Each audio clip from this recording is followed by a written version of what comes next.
حضرت ابو ہریرہ رضی اللہ تعالی عنہ روایت کرتے ہیں، آپ صلی اللہ علیہ وسلم نے صحابہ کو مخاطب کر کے فرمایا، کیا میں تمہیں ایسے عمل نہ بتلاؤں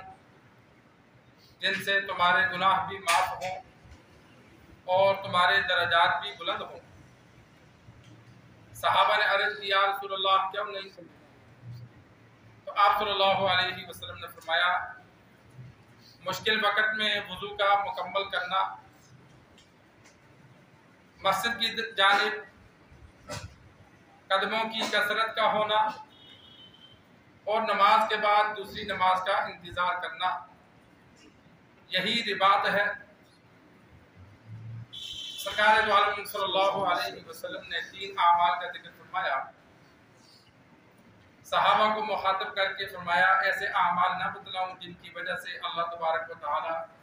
گناہوں کو بھی معاف فرمائے اور جنت میں تمہارے درجات کو بھی بلند فرمائے؟ تو صحابہ نے عرض کی، یا رسول اللہ کیوں نہیں؟ تو آپ صلی اللہ علیہ وسلم نے فرمایا، مشکل وقت میں یعنی سردیوں کے موسم میں پانی ٹھنڈا ہو تو مکمل وضو کرنا، 3 بار ہر عضو کو دھونا اور اچھی طرح گیلا کرنا، ایک بار دھونا یا ہلکا گیلا کرنا نہیں، پورے آداب کے ساتھ تکلیف کو، سردی کو برداشت کر کے جو وضو کرتا ہے تو اللہ تبارک و تعالی اس کو کامل مغفرت عطا فرماتے ہیں، اس کے درجات کو بھی بلند فرماتے ہیں۔ سردیوں کا موسم ہے، گرمی اور سردی میں اس مسجد میں جو میں نے ماحول دیکھا ہے، نمازیوں کی تعداد میں سردیوں میں کمی ہوتی ہے۔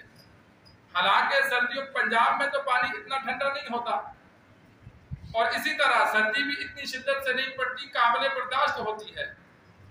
اور گرمیوں میں ہمیں گرمی لگتی ہے تو وضو کرنا ہوتا ہے، ہاتھ منہ دھونا اچھا لگتا ہے تو پڑھ لیتے ہیں۔ تو ایسا نہیں، سردیوں میں جب تھوڑی بہت تکلیف برداشت کریں گے تو اس کا اجر بھی زیادہ ملے گا۔ اس لیے فرمایا کہ مشکلات کے وقت وضو کو اچھے طریقے سے ادا کرنا، اس پر اللہ اجر دیتا ہے۔ اور مسجد کے لیے قدموں کا زیادہ ہونا، کہ گھر دور ہے یا کوئی مسجد دور ہے تو وہاں انسان گھر سے باوضو ہو کر نماز کے لیے جاتا ہے تو اللہ تبارک و تعالی جتنے قدم زیادہ ہوں گے اتنا ہی زیادہ ثواب عطا فرمائیں گے۔ مسجد کے قریب گھر ہونا بہتر ہے،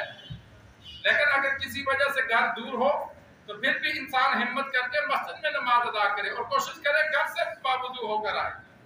آج کل ہمارے جن کے گھر مسجد کے پاس ہے وہ بھی مسجد آ کے وضو کرتے ہیں، وہ ثواب سے محروم رہتے ہیں۔ باوضو انسان وضو گھر میں کر کے باوضو ہو کر آئے تاکہ گھر سے مسجد تک آنے کا بھی اللہ ثواب عطا فرمائے۔ اگر بغیر وضو کے آتا ہے تو پھر ثواب نہیں ملتا، جہاں وضو کر کے مسجد کی طرف آئے گا وہاں سے ثواب شروع ہوتا ہے۔ اور اسی طرح آپ صلی اللہ علیہ وسلم نے فرمایا، تیسرا عمل جس کی وجہ سے اللہ گناہ بھی معاف فرمائے، درجات کو بھی بلند فرمائے، نماز کے بعد دوسری نماز کا انتظار کرنا ہے۔ علماء نے لکھا ہے دونوں صورتیں شامل ہیں، چاہے مسجد ہی میں بیٹھا رہے کہ اگلی نماز پڑھ کے پھر جاؤں گا، یا مسجد سے باہر نکل گیا لیکن ذہن میں فکر ہے کہ اگلی نماز ادا کرنی ہے، تو اس فکر کے ساتھ جو بندہ چلتا ہے اللہ تبارک و تعالی اس کے گناہوں کو بھی معاف فرماتا ہے، اس کے درجات کو بھی بلند فرماتا ہے۔ مسجد میں بیٹھا رہے گا، نماز سے پہلے آ جائے یا نماز پڑھ کے بیٹھا رہے،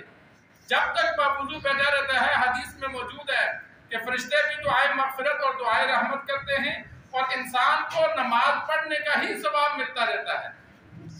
انسان آ کے ویسے بیٹھ گیا، اگلی نماز کے انتظار میں تلاوت نہیں کرتا، ذکر نہیں کرتا، خاموش بیٹھا ہے، تو اسے فرض کی ادائیگی کے برابر اللہ ثواب عطا فرماتے رہتے ہیں۔